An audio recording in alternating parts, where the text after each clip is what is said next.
What's up, y'all? It's your boy Nick Clark here with another Breaking Bad boxing preview and prediction. This week, we have the 12-3 Yervashi Singh versus the 13-1 Skye Nicolson. Skye Nicolson hailing from Australia, Urvashi Singh hailing from India. Let's jump right to the X's and O's. Let's jump into the tape. Let's first talk about the underdog. Shout out to Daily Motion for having these two fights on their website, by the way. For all you boxing fans out there looking for a little bit more tape outside of YouTube, you can also find it on Daily Motion, and Bing is a pretty good search engine as well. She fought Tanchak Panan, a Thailandese fighter. She was 12-4 in their first fight, and in their second fight, Panchak Nan's record improved / disimproved to 16-8. So let's talk about this fight. Singh versus Tanchak in the first fight. Jab used, it was both lazy and it was both sharp depending on the moments in the fight. She had a good straight hook to the body. She was great at getting under Tanchak's punches and ripping up the body. She had a good gauge of range in this fight, keeping her distance pretty well. Her feet were good, specifically when she was throwing a jab.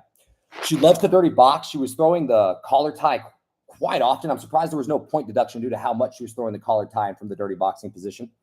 I bet if she was shadow boxing too as well from a range, she looks really good. Rolling her shoulders, dipping levels, hand feints, head feints. But the minute that the actual fight started happening, all of that went out the window.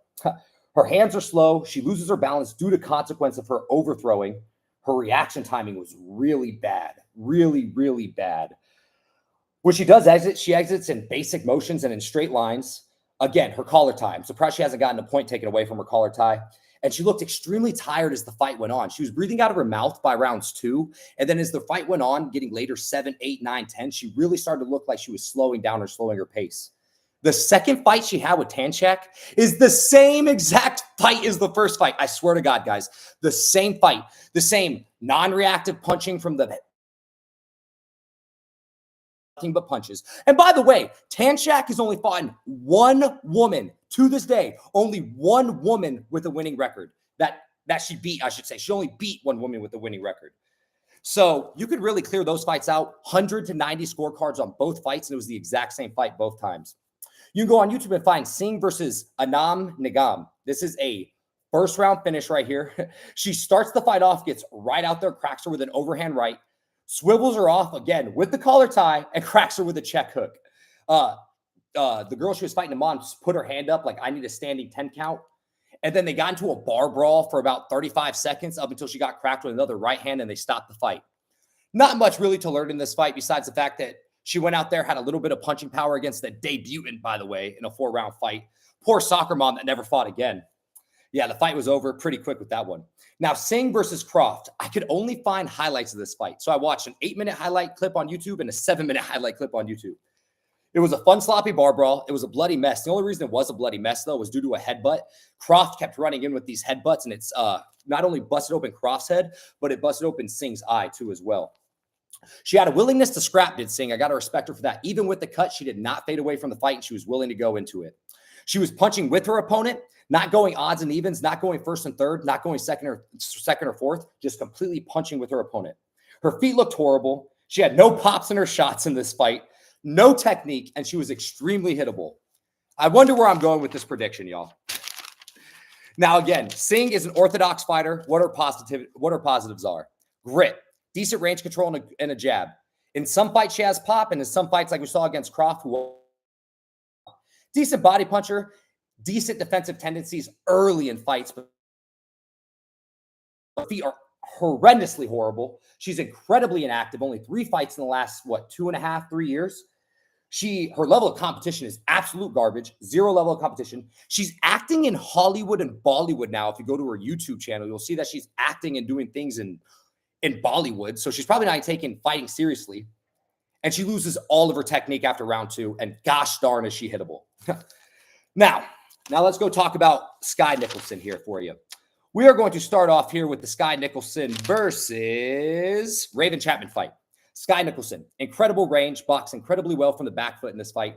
Good hand fighting, fought in odds and evens, as you guys are going to hear on this channel. Goes first and third or goes second and fourth.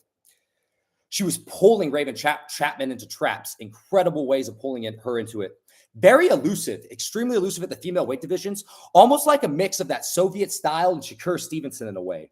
Now, she does have the inside boxing of Shakur Stevenson. I have to caveat that right away. But she has almost like a Soviet bounce and the slickness and the back foot elusiveness of a Shakur Stevenson. She's supremely well conditioned, has great punch selection, and she plays touch and go extremely well. I love her touch and go. She doesn't like to get into a true dogfight. In this fight, she did not turn over her punches or drive through her hips whatsoever with Raven Chapman. It didn't seem like Raven Chapman had any issues with the power. She had moments of getting caught against the ropes. She seemed to have to physically push Chapman away when she was stuck against the ropes instead of utilizing her footwork. And she wasn't very offensively positive in this fight. She had many moments of just being negative, too many lulls in between. Now let's talk about her fight with Tiara Brown. Tiara Brown, I think this fight's the reason that she is dropping to 122. This is a big thing. Tiara Brown was a big, physical, longer, stronger fighter in there, off rips. The positives for Nicholson in this fight: good feints offensively, both her head and her hands. Good body jab. She had a good straight leg that was actually accurate from range. It got really sloppy as we got in between mid-range and inside range, of course. She had some sneaky weapons in this fight. Again, I say sneaky because she didn't throw them enough and we didn't see them flash enough. Nice little shovel hook, underrated uppercut, but they were so few and far in between. And she had a lot of grit. She never quit on herself once in this fight versus Tiara Brown. Now, negatively against Tiara Brown, she got caught against the ropes multiple times, got physically bullied, looked mad uncomfortable on the inside. She kept her head completely on a line, which we usually don't see from someone like Skye Nicolson. Pretty decent defensively. She held her feet far too long, was far too negative in this fight. She resorted to clinching, holding, and underhooking when the fight got tough, especially in the later rounds. I don't think she won a single round 6 through 10, to be honest with you. I had Tiara Brown clearing the later half of this fight. Just an overall bad performance. I went back and watched her Vargas fight, which was a 10-round ass whooping. She outclassed this opponent, stuck and moved the whole time, was bopping her head back. Vargas was walking into nothing but punches, trying to act like the Terminator, and really just got beat up on. Skye Nicholson's fight in her last fight against Gonzalez. Bang, Carla Gonzalez. Her first fight at 122, even though she missed weight and fought at 124. Perfect range. She literally got hit probably once this whole fight. No doubt only once in the whole first round, and that was a sweeping hook to the body. Her hands and her feet feint were absolutely incredible. She kept the outside foot the whole time perfectly. She never lost the outside foot once in this fight. Her same side punching looked good. She doubled up on the jab. It looked great. Her head to her body work was absolutely incredible. And this fight, we finally saw her turning over her punches and driving through her hips, really causing some damaging punches. She put her combinations together. Honestly, it was a flawless performance. It was an absolutely flawless performance in this performance here, and I think it was a perfect confidence builder. Skye Nicolson, her positives: solid feet, especially going backwards. She has a good jab and she can hand fight, controls range pretty well. It's hard to say all of these things as over positive because we saw the issues with Tiara Brown, especially against smaller fighters. She controls the range well. She's extremely well conditioned, a really good athlete. She sat on her punches in her last fight, so we saw fight over fight improvement. As you guys know, I love fight over fight improvement. Incredible touch and go, really good stick and move. Her hand and her feet feints, S tier, super solid hand and feet feints. She can put her combination together, and she has an underutilized arsenal. Again, sneaky shovel hook, sneaky uppercut, just doesn't throw it enough. The negatives about her: she doesn't have any inside game. I don't think she loves the dogfight. Even though she's gritty and tough, I don't think she loves standing in there in the pocket and scrapping it out. Before the Carla fight, she never turned over her punches and never threw her hips. Carla has been knocked out 2 times before this fight too as well, so maybe she thought she had a killable target. And she could definitely hold her feet too long and get caught against the ropes. How do I see this fight going? My final prediction: I think Skye Nicholson's going to continue her knockout. I think she's going to get her second knockout and make it a knockout streak, I should say, and start a knockout streak. I think she gets Singh out of there early in the early rounds. Singh is so hittable, has such lack of competition, loses her shape literally after round 2. If she tries to chase Skye Nicolson, she's going to fall into a trap. I guarantee it. Now that we see Skye Nicolson fighting smaller opponents where she could turn over her punches and actually hurt them, I think she gets Singh out of there. I don't want to give a specific round, but I definitely think it happens early. Let's say Skye Nicolson under 6 rounds. Give me Skye Nicolson by knockout.